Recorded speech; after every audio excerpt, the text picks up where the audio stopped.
Sahabat Kuku TV, hari ini saya menjumpai seorang petani milenial namanya Komang Lolik. Dia bertani di Subak Umonalun, Banjar Menalun, Desa Kukuh, Kecamatan Marga, Tabanan.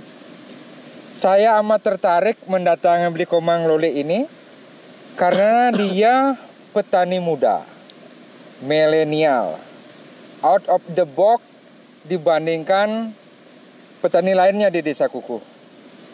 Jika yang lainnya menanam padi, baik itu padi konvensional maupun padi organik, beli Komang Lolik justru menanam sayuran gonde. Dia seorang diri bermain untuk sayur gonde di Desa Kukuh. Mari kita dengar penuturan beli Komang Lolik. Apa yang mendasarinya masih muda tapi mau bertani dan memilih tanam sayuran gonde? Ya, jadi awalnya gini ya, berawal dari pandemi. Jadi usaha jadi petani sayur gonde ini sudah saya jalani selama setahun. Alasannya ya karena pertama itu pemasaran sayur gonde itu lebih gampang dan hasilnya lebih cepat untuk gonde gitu. Apa karena pandemi ini beli tidak mendapatkan pekerjaan di tempat sebelumnya sampai beralih menjadi seorang petani? Sebelumnya bekerja di mana, Beli? Sebelumnya kerja di kapal pesiar. Wow, kapal pesiar. Wah, itu pekerjaan yang paling bergengsi bagi anak-anak muda di Bali. Di Bali. Bahkan Indonesia ya. Bahkan Indonesia ya. Mereka memimpikan untuk bisa bekerja di kapal pesiar. Ya. Gengsi nggak, Beli? Memutuskan dari kapal pesiar menjadi petani. Gengsi nggak, Beli? Ya gini ya. Jadi kita keluar dulu dari konteks pandemi ya. Anggaplah pandemi itu urusan belakang gitu. Yang pertama bukan masalah gengsi ya. Karena intinya di sini kalau kita gengsi nggak bakal hidup. Kalau gengsi udah nggak bakal hidup dah gitu. Kalau gengsi, sahabat, tidak bakalan hidup. Nah, itu nggak bakal hidup. Dari beli Komang Lolik. Khususnya untuk anak-anak muda ya. Karena apa? Zaman masa-masa seperti ini kan semuanya serba susah ya. Dari mulai diberhentikan bekerja, mau cari kerja kayak gimana. Kalaupun punya lahan, mau ngolah lahannya seperti apa. Jadi saya secara pribadi milih kenapa sih harus terjun langsung jadi petani gitu. Dan itu pun petani gonde gitu yang notabene susah lah gitu kan ketimbang kita harus tanam padi atau enggak tanam sayuran lain gitu. Karena untuk sayuran gonde nih gimana kita kayak ngomong bayi gitu loh. Susahnya kita, ya harus telaten, harus perhatikan gitu dari pagi sampai kita sore itu, dari ngatur airnya seperti apa, terus penanamannya seperti apa, khususnya lagi di pembibitan. Karena kalau untuk sayur gonde nih yang buat gagal pertama petani gonde nih ya di bibit. Yang membuat gagal petani gonde itu adalah di bibit. Di bibit ya. Nah, Beli, dari nganggur ya dalam tanda kutip. Ya, nganggur. Tidak dapat pekerjaan di kapal pesiar, terjun langsung sebagai petani gonde, tidak memilih sayur hijau atau yang lain yang banyak, justru milih gonde. Ada pendampingan atau pelatihan khusus, Beli? Atau malah otodidak? Kalau saya pribadi di sini otodidak ya. Otodidak. Ya, otodidak. Jadi ada referensi lah yang saya baca ya, mulai dari kalau di YouTube nggak ada. Di YouTube mungkin ada. Sekarang Kuku TV yang pertama. Kalau di YouTube saya cari ada tapi mereka nggak memperlihatkan ini loh gonde, ini bibit gondenya, ini gonde setelah ditanam, ini gonde siap dipanen, sampai ke pupuknya apa, rabuknya apa gitu, nggak ada. Jadi saya benar-benar otodidak, belajar dari bapak-bapak petani-petani lain yang punya gonde juga. Cuma kenyataannya susah. Kenyataannya susah. Sering gagal, tetapi masih mau bertahan. Masih mau bertahan ya. Ya. Apa yang membuat bertahan? Pasti karena sudah ketemu pasar dong. Yang buat bertahan ketemu pasar, iya benar. Ada permintaan seperti itu kan. Bahkan kemarin dari Denpasar pun ada yang minta, dari Kabe-Kabe juga ada yang minta kewalahan lah istilahnya kan. Makanya kalau anak-anak muda yang punya lahan bilang orang tuanya, Pak kasih dong sekian petak, saya mau nanam gonde seperti itu.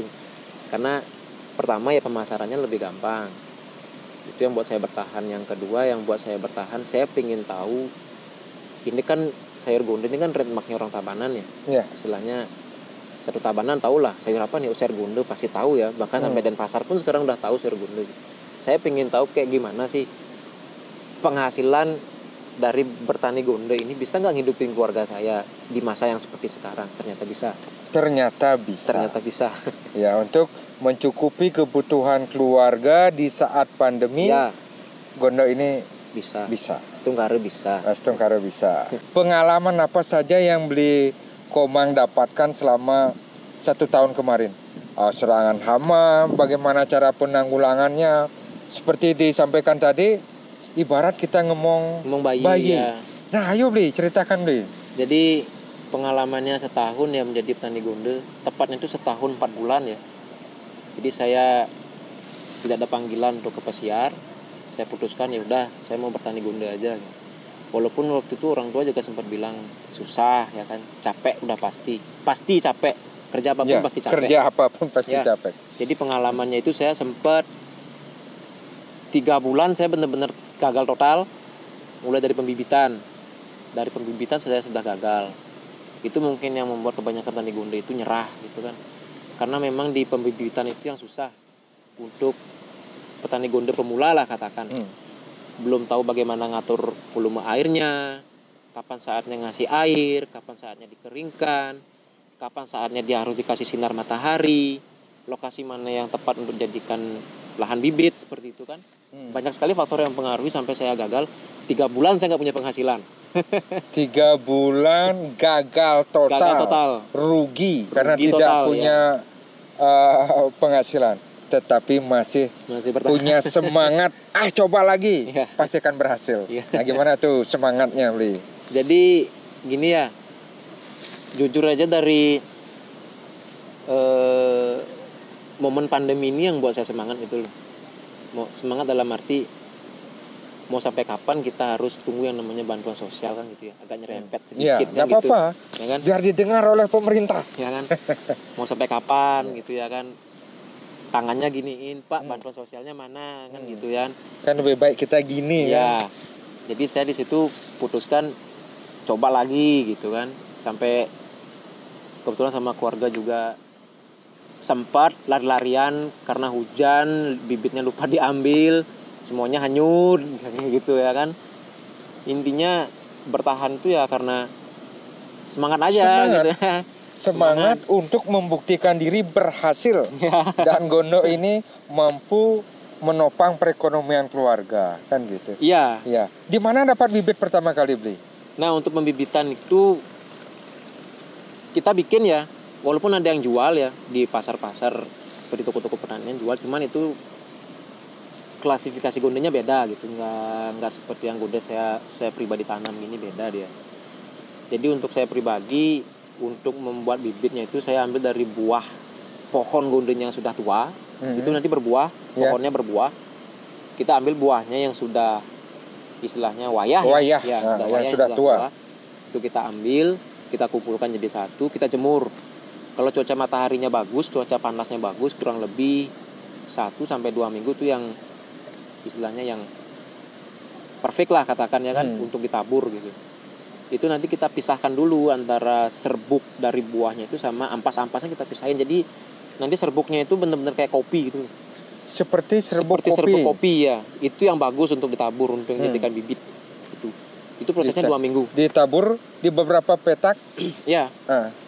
Nah, inilah sekarang pemilihan lahan yang bisa kita gunakan untuk menjadi tempat tumbuh kembangnya bibit. Jadi nggak asal-asalan seperti mungkin mindsetnya orang, udah ada tanah, udah ada air pasti hidup. Kalau tidak menjamin ya? Tidak menjamin. Sudah punya tanah, sudah punya cukup air, bahkan rabuk punya, pupuk punya, NPK lagi yang mahal ya kan. Tidak menjamin bibit gonde itu mau hidup. Nggak menjamin. Saya bisa buktikan. Ya, karena pengalaman Ya. itu yang membuktikan. Jadi pilihannya itu lahannya minimal pagi hari sampai jam 11 itu sudah kena sinar matahari. Itu yang pertama. Kemudian tanah dari lahannya itu benar-benar harus yang gimana ya? Kayak luluh bubur. Apa sih? Iya. Terbayang saya. Lembek, ya. Tetapi kepadatannya juga Kepadatannya cukup. ada gitu ya, gitu. Sama volume air ya harus diperhitungkan, karena yang dari awal hari pertama kita yang namanya nebar serbuk gonde itu nggak perlu air, mungkin kurang lebih selama 1 minggu lah, tidak perlu air sama Nggak sekali. perlu. Ya, setelah kita tabur nggak usah diisi air pokoknya. Setelah itu baru kita momong bayi istilahnya. Kita turun ke sawah, ke lahan, carikan air paginya, sorenya kita buka lagi, keringkan lagi gitu. Di situ biasanya gagal. Di situ biasanya gagal. Berat juga ya beliau. Berat. Di pembibitan itu Di pembibitan yang berat. itu dari nabur sampai menjadi bibit berapa hari dia tumbuh itu? Kalau yang faktor-faktor tadi terpenuhi ya, pertama dari cuaca, kemudian tanahnya, kontur tanahnya, termasuk keasaman tanah ya, lupa tadi bilang keasaman tanah juga sangat diperhitungkan.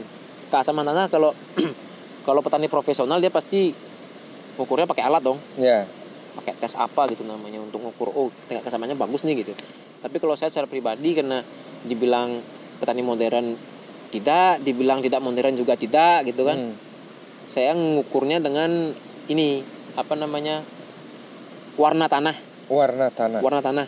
Jadi kalau warna tanah yang bagus untuk ditaburkan bibit itu biasanya warnanya coklat keabu-abuan. Pekat dia, coklat Keabu-abuan ya. Kalau petani yang tanam padi kan mereka whatever lah gitu kan.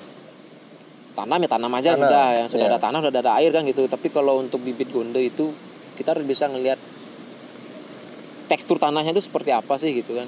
Jadi kalau warnanya coklat keabu-abuan itu ya udah tebar sudah selama kurang lebih 1 bulan. Dari serbuk itu tumbuh menjadi bibit 1 bulan. 1 bulan. Dan itu konsekuensi gagalnya 70%. Konsekuensi gagalnya 70%. Ya. Ya, jadi harus ekstra ya punya Ekstra waktu. kan tadi saya bilang ngomong bayi nih. Ngomong bayi kalau ditaruh salah, digendong salah kan gitu. Seperti itulah bibit-bibit gonde. Kukuh TV, kabar dari